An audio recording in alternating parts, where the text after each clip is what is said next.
بسم اللہ الرحمن الرحیم۔ وعن ابی بن کعب قال الصلاۃ فی الثوب الواحد سنہ کنا نفعلہ مع رسول اللہ صلی اللہ علیہ وسلم ولا یعاب علینا۔ فقال ابن مسعود انما کان ذاک اذ کان فی الثیاب قلہ فاما اذا وسع اللہ فالصلاۃ فی الثوبین ازکی۔ یہ مسند احمد کی روایت ہے اور اس لحاظ سے بڑی اہم ہے کہ ایک چیز رسالت مآب صلی اللہ علیہ وسلم کا علم و عمل ہے اور ایک چیز اس کا فہم ہے۔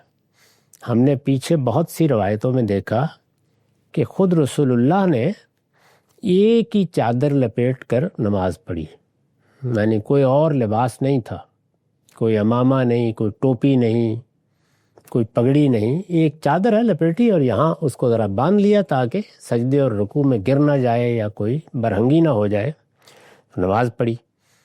اب یہ واقعہ ایسے ہی پیش آ گیا۔ اس کو دیکھ کر ایک آدمی رائے قائم کرتا ہے کہ یہ عمل کیا حیثیت رکھتا ہے، یہاں سے فہم شروع ہوتا ہے۔ تو ابی بن کعب صحابی ہیں، یعنی ہم آپ تو آج کے زمانے میں ابو حنیفہ شافعی بھی 100-150 سال بعد ہیں، یہ رسول اللہ کے صحابہ میں سے اور قرآن مجید کے بڑے عالم ہیں، یعنی اس معنی میں کہ قرآن ان کو یاد تھا، پورا یاد تھا، اور بعض موقعوں پر انہوں نے بہت سے لوگوں کو ان کی غلطی کی طرف توجہ بھی دلائی۔ یہ کہتے ہیں کہ یہ بات تو سب کو معلوم ہے کہ رسول اللہ ایک ہی کپڑے میں نماز پڑھتے تھے، تو اس لیے میرے نزدیک یہی سنت ہے۔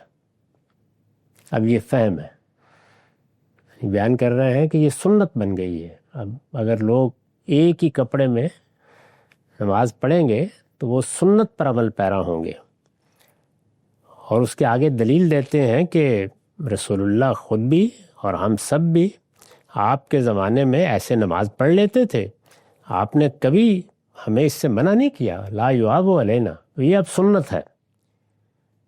فقال ابن مسعود، دوسرے صحابی ہیں ابن مسعود، انہوں نے فوراً ٹوکا، انہوں نے کہا میاں صاحب انما کان ذاکا اذ کان فی الثیاب قلہ، یہ کوئی سنت ونت نہیں تھی، لوگوں کے پاس کپڑے ہی نہیں تھے، لوگوں کے پاس بمشکل ایک چادر ہوتی تھی، تو کپڑوں کی قلت کی وجہ سے وہ ایک کپڑے میں نماز پڑھتے تھے، اس کو آپ سنت بنا رہے ہیں۔ فَأَمَّا إِذَا وَسَّعَ اللَّهُ، جب اللہ نے لوگوں کو وسعت دی، ان کے حالات اچھے ہو گئے، ان کے پاس کپڑے خریدنے کی مقدرت پیدا ہو گئی، تو فَالصَّلَاةُ فِي الثَّوْبَيْنِ أَزْكَىٰ، تو پھر نیچے اظہار باندھ کے اوپر کرتا پہن کے نماز پڑھنی چاہیے، یہی بہتر ہے۔ تو یہ دیکھیے کہ اس میں فہم کی غلطی پر توجہ دلائی ہے۔ یہ جو کسی واقعے کو دیکھنا ہے، کسی عمل کو دیکھنا ہے، اس کو سمجھنا ہے۔ اگر کوئی بات لفظوں میں بیان ہوئی ہے تو اس میں بھی لفظ تو ہو سکتا ہے کہ میں بھی پڑھ لوں، آپ بھی پڑھ لیں، لیکن اس پورے جملے کو، اس بات کو سمجھنے کا ایک عمل ہے جو میں آپ کرتے ہیں، وہ قرآن مجید ہو، وہ کوئی روایت ہو، وہ کوئی تاریخی واقعہ ہو، تو اسے لفظوں ہی میں بیان کیا جائے گا۔ تو لفظوں سے بات سمجھنی ہے، عمل کو دیکھ کر اندازہ کرنا ہے کہ کیا ہو رہا ہے۔ تو یہ دونوں کام ہیں جس میں انسانی فہم کو معطل نہیں کیا جا سکتا۔ سمجھنے کا یہی عمل ہے جو لوگوں میں اختلافات کا باعث بنتا ہے۔ یعنی اس روایت سے اندازہ کر سکتے ہیں کہ انسان جب چیزوں کو دیکھتا ہے، اب رسول اللہ دنیا سے رخصت ہو گئے ہیں، تو انسان جب لوگ چیزوں کو دیکھتا ہے تو وہ ان کو اپنی جگہ رکھنے کی صحیح کرتا ہے۔ کیا حیثیت ہے اس بات کی؟ کیا اب ایک ہی کپڑے میں لباس اتار کے نماز پڑھنا یا ایک چادر لپیٹ کے نماز پڑھنا یہ دین میں کوئی مطلوب چیز بن گئی ہے؟ سنت کا مطلب تو یہ ہے کہ یہ طریقہ بن گیا ہے، یہی طریقہ بہتر ہے۔ تو ایک دوسرے صحابی نے اس پر ٹوکا ہے۔ اسی کے بارے میں بار بار توجہ دلاتا ہوں کہ انسانوں کی طبیعت کے لحاظ سے 3 رویں ہر جگہ پیدا ہو جاتی ہیں۔ ایک شخص کو دیکھنا، کسی شخصیت کا اسیر ہو جانا، اس سے متاثر ہو کر اپنے دل و دماغ کو گرو رکھ دینا۔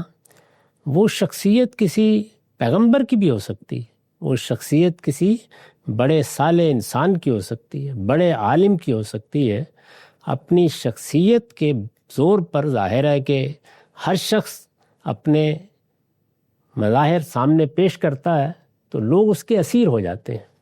اسیر ہو جانا اور پھر شخص کے حوالے ہی سے چیزوں کو دیکھا جاتا ہے، تو ایک رجحان یہ ہے، بہت زیادہ لوگ اسی کے اسیر ہوتے ہیں۔ دوسرے وہ ہیں جن کی نمائندگی یہاں ابی بن کعب نے کی ہے، یعنی وہ چیزوں کو ان کے مجموعی نظام میں رکھ کر دیکھنے کی صلاحیت نہیں رکھتے ہوتے، تو وہ بعض اوقات ایسی غلطیوں میں مبتلا ہوتے ہیں۔ چنانچہ ہمارے ہاں جو سلفی منہاج پیدا ہوا وہ زیادہ تر اسی طرح کام کرتا ہے، چیزیں الگ الگ ہیں، اس میں اسی طریقے سے خضاب لگانا، اس میں اسی طریقے سے پچنے لگوانا، اس میں اسی طریقے سے کوئی علاج کرانا، سب سنت بن گئے ہیں۔ تو ایک جلیل القدر صحابی نے ان کو ٹوکا ہے کہ چیزوں کو سمجھنے کا یہ طریقہ نہیں ہے، آپ کو جاننا چاہیے کہ کوئی کام کیوں ہو رہا تھا۔ اور تیسرے یہ کہ دین کو ایک پورے نظم کی حیثیت سے دیکھا جائے، قرآن مجید کو بنیاد بنایا جائے، ہر چیز کا اس سے تعلق پیدا کیا جائے، چیزوں کو علم و عقل کے مسلمات کی روشنی میں ایک دوسرے کے ساتھ ربط و نظام کی حیثیت سے سمجھا جائے۔ تو یہ فقہ و تدبر کا طریقہ ہے، بہت تھوڑے لوگ اس کو اختیار کرتے ہیں، اور ساری کشمکش جو آپ فرقوں میں گروہوں میں دیکھتے ہیں وہ اصل میں انہی تینوں نقطہ نظر کی۔ عن ابن عمر قال کان النبی صلی اللہ علیہ وسلم یغدو الی المصلی والعنزۃ بین یدیہ تحمل وتنصب بالمصلی بین یدیہ فیصلی الیہا۔ بخاری کی روایت ہے، ابن عمر کہتے ہیں کہ نبی صلی اللہ علیہ وسلم جب عید کی نماز کے لیے باہر نکلتے تھے، یعنی جمعہ تو مسجد میں پڑھ لیا جاتا تھا، عام نمازیں بھی یا مسجد نبوی میں لوگ پڑھتے تھے، یا انہوں نے چھوٹی چھوٹی مسجدیں اپنے علاقے میں بنا لی ہوئی تھی جس کو مسجد الدار کہتے تھے، ان میں بھی پڑھ لیتے تھے۔ اسی طرح بعض مسجدیں لوگوں نے باہر کام کرنے کی جگہوں پر بھی بنا رکھی ہوئی تھی، وہ اب بھی ہیں، ان کے آثار آپ مدینے میں دیکھ سکتے ہیں۔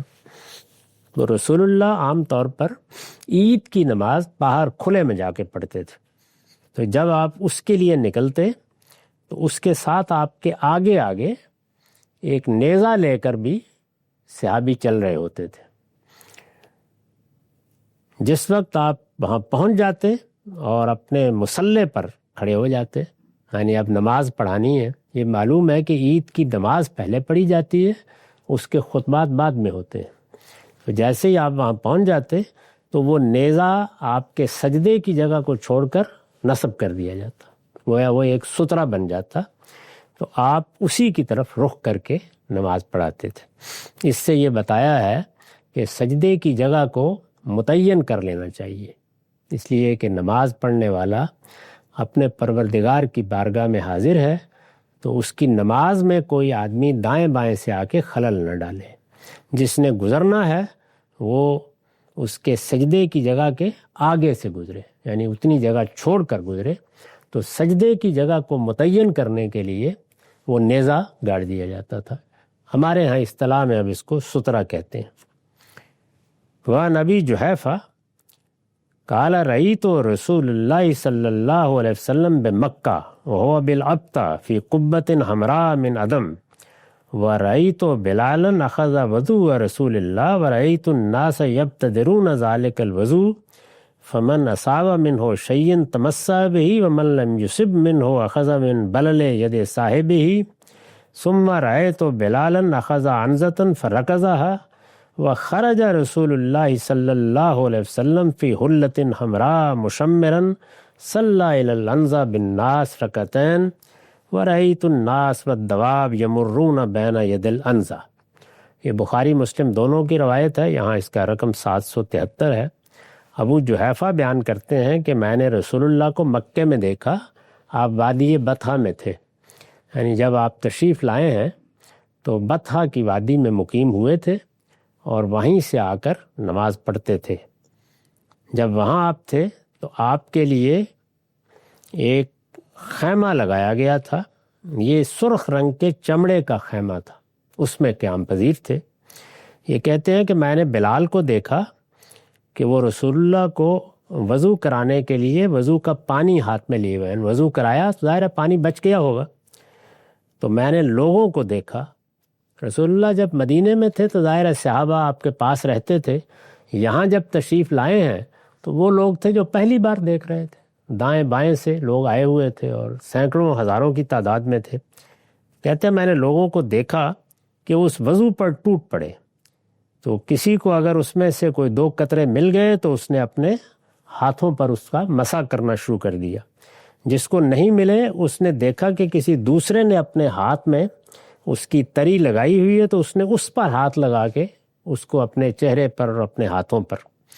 تو یہ کہتے ہیں اس کے بعد میں نے بلال کو دیکھا کہ انہوں نے ایک نیزہ پکڑا ہوا ہے, اس کو انہوں نے ایک جگہ لگا دیا.